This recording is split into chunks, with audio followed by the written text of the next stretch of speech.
We are super close to the launch of one of the biggest games of the year. I will give you all the latest Crimson Desert updates in this video. We also got some new next-gen console details. We finally know what Cory Barlog's new game is. And there's way more gaming news. So good that you're joining this Sunday news roundup.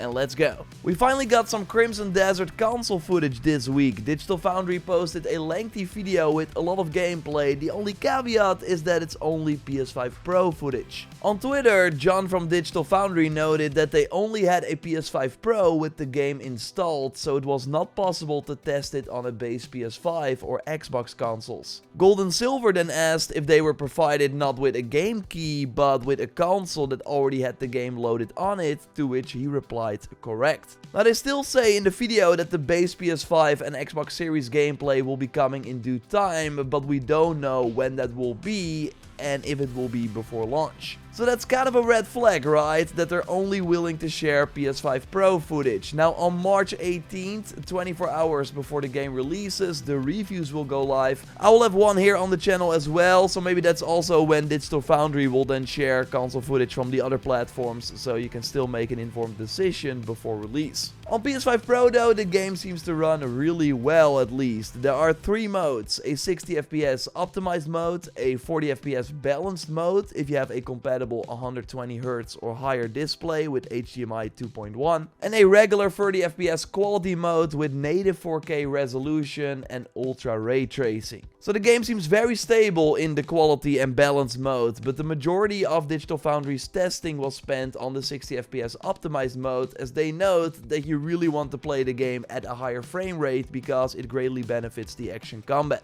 And I can confirm that as well from the around the 10 hours I played during preview sessions that were all at 60 FPS. On PS5 Pro, in that mode, the game mostly maintains 60 FPS, although there are certainly moments like this large-scale battle where performance can dip significantly, even going as low as 39 or 37 FPS. Again, this even on PS5 Pro, so I'm a bit worried about the dips we might see on the base PS5 and Xbox Series X, since both systems should also have a 60 FPS performance mode according to the console specifications chart. Meanwhile, Xbox Series S will have either a 720p 40 FPS mode if you have the display, or a 1080p 30 FPS quality mode. Again, let's hope we see some gameplay of those versions before launch, and I will leave a link to the Digital Foundry video in the video description. We also this week learned that we can already preload the game 2 days before release, and you see the global launch times here as well. The game will unlock for everyone at the same time, even if you have a physical copy, because you will first need to download a 48 gig day one update, and after that the game will do a one-time online check that will only be a success after it has officially launched, but once that's done, you'll be able to play offline whenever you want. Maybe this is something GTA 6 will also do to prevent leaks from the physical versions. Now, you've already seen footage of the new launch trailer they released this week in this video, and the hype is clearly through the roof. Still wild to me that the Death Stranding 2 PC version is launching the same day on March 19th as Crimson Desert. Like, what are they thinking? Again, expect my spoiler-free review for Crimson Desert starting March 18th, followed by spoiler-free tips and tricks. So stay tuned, let me know your hype level from 1 to 10 in the comments down below. Xbox attended the Game Developer Conference this week and announced some pretty big things and revealed some details about their next console. One thing that was noted was that as part of our 25th anniversary later this year, the game preservation team will release some iconic games from the past that are now going to be able to be played in entirely new ways. So we should look forward to some Xbox classics coming to modern hardware soon. With very reliable leaker Nate the Hate saying that Xbox overall wants your Xbox and 360 library playable on PC, so that basically all the Xbox games work on PC moving forward, which would be big. They also announced changes to make porting PC games to Xbox much easier. It should be possible in 1 day now, while Windows Central reports that 2 years ago this process took 30 days and before that several months. So they did this by making information that was first locked behind a partnership now accessible for everyone. Agreements are now mostly generated automatically.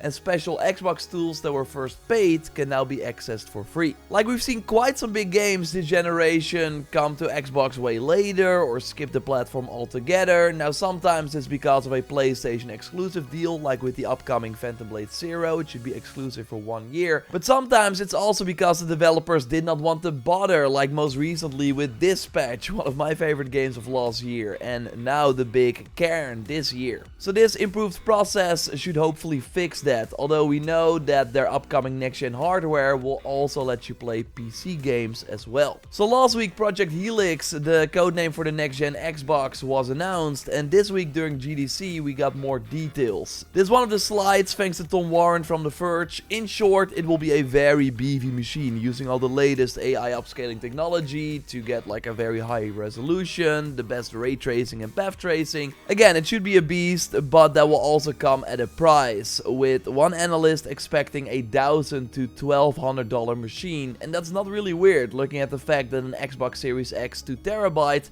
now costs $800. Also, the Xbox ROG Ally was of course $1,000, so this does mean that the system will be for a more niche audience, but certainly more powerful than the PlayStation 6 that will likely try to be somewhat affordable despite the current RAM issues. We also learned that an alpha version of Project Helix should be sent to developers in 2027, with rumors from good sources still indicating that it's launching in holiday 2027. Just like the PlayStation 6, by the way, although we of course also had rumors that that might have been delayed. I do think Project Helix has a higher chance of coming out next year, and that could then mean that it's launching 1 year before the PlayStation 6 and also be more powerful. Pretty interesting, although, yeah, at this point, like, I don't see Xbox, like, kinda go back and be, like, a real competitor for PlayStation. I'll, of course, follow it here.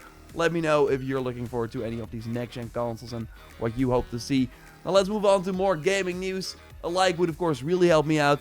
And subscribe, because we post one of these big gaming news roundup videos every Sunday. Time for quick shots, news stories I'll go over quickly. CD Projekt Red has said on Twitter that they have no plans for additional DLCs or expansions for Cyberpunk 2077. If anything changes, we will inform you all. So maybe you would be like, okay, but that's not surprising. The game is more than 5 years old, and they always said that Phantom Liberty would be the only expansion. But last year, Free Carpenter posted on Reddit that a writer at Virtuos was working on a Cyberpunk 2077 DLC. So this studio has helped CDPR with recent Cyberpunk updates, so people believed that they might have shifted to developing an actual expansion, while CD Projekt Red focuses on The Witcher 4 and the Cyberpunk sequel. Like something similar is happening with The Witcher 3. Fool's Theory, the studio working on The Witcher 1 remake, is seemingly also working on a large expansion as a lead up to The Witcher 4. I don't think we should lose all hope. CDPR has previously stated that Cyberpunk would not receive any more updates, and yet they still released patches after that statement, so never say never. Maybe they will use a DLC to build excitement for the sequel, but at least does not seem like anything is happening anytime soon. WB Games Montreal appears to have been hit with layoffs. This was discovered by Savixir on Reddit, as multiple developers reported that they're no longer with the company and are looking for new jobs. This is of course the studio that most recently developed Gotham Knights, and before that Batman Arkham Origins.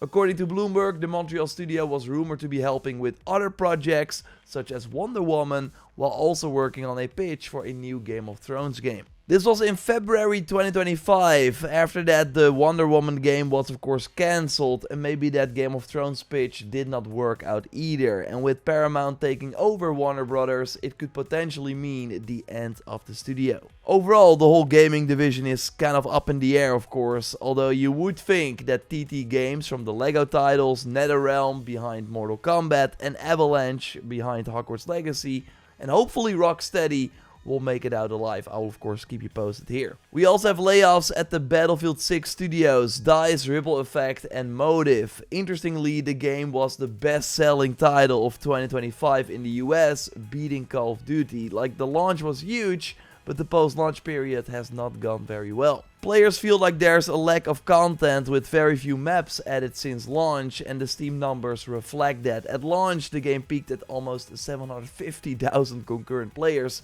while now the numbers have settled around 55,000. That's still a lot, especially combined with console players, but likely far less than EA anticipated, which may explain why they cut some roles. But yeah, it's not good news, because right now it seems that they cannot even keep up with the demand for content, so having fewer developers certainly does not inspire confidence. It once again shows you how difficult it can be to maintain a live service title, even for studios with a lot of experience. This is an interesting one. Let's go to the rumor roundup, where I look at the biggest leaks and rumors of the week and rate them with stars. 3 meaning I believe it, and 1 means let's take it with a huge grain of salt.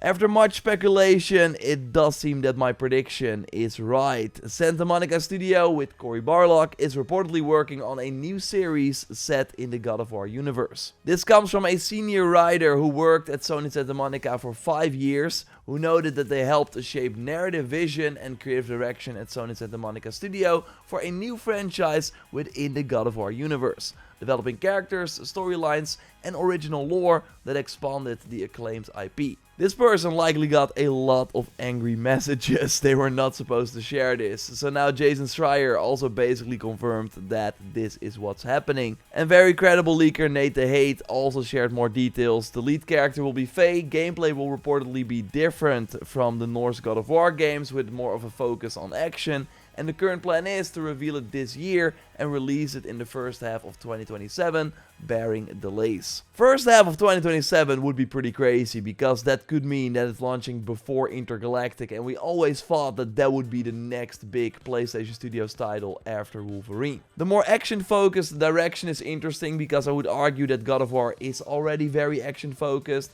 But this could apparently be more Devil May Cry-like, according to Nick, who also heard similar things. I'm giving 3 stars. Of course, the timeline could change, but I totally believe that this is what Cory Barlog is working on. And if that really launches in 2027, the same year as Intergalactic and maybe even Venom from Insomniac, then it could be an amazing year for single-player Sony fans. So yeah, we could potentially see a reveal during the May or June State of Play, or maybe the September show. I will keep you posted, and let me know if you would be down for a game starring Faye in the comments down below. Yes, this coming week will be big. We're getting a Starfield update. Yes, I will of course touch on the other thing as well. Many creators recently went to Bethesda Game Studios to see the new Starfield updates that were rumored for March 17th or the 18th. Some retailers also have already put up the PS5 version of the game, so the second DLC and the free update will likely also be revealed. But the main event will of course be Crimson Desert. Expect my spoiler-free review on March 18th, 24 hours before the game goes live, and I have way more content planned, including spoiler-free tips and tricks. It's going to be great. I'm also posting some raw gameplay, by the way, from my preview session on the React channel, so you can check that out by clicking on the screen, subscribe, leave a like, and I will see you very soon. And of course next week in another Sunday video. Goodbye.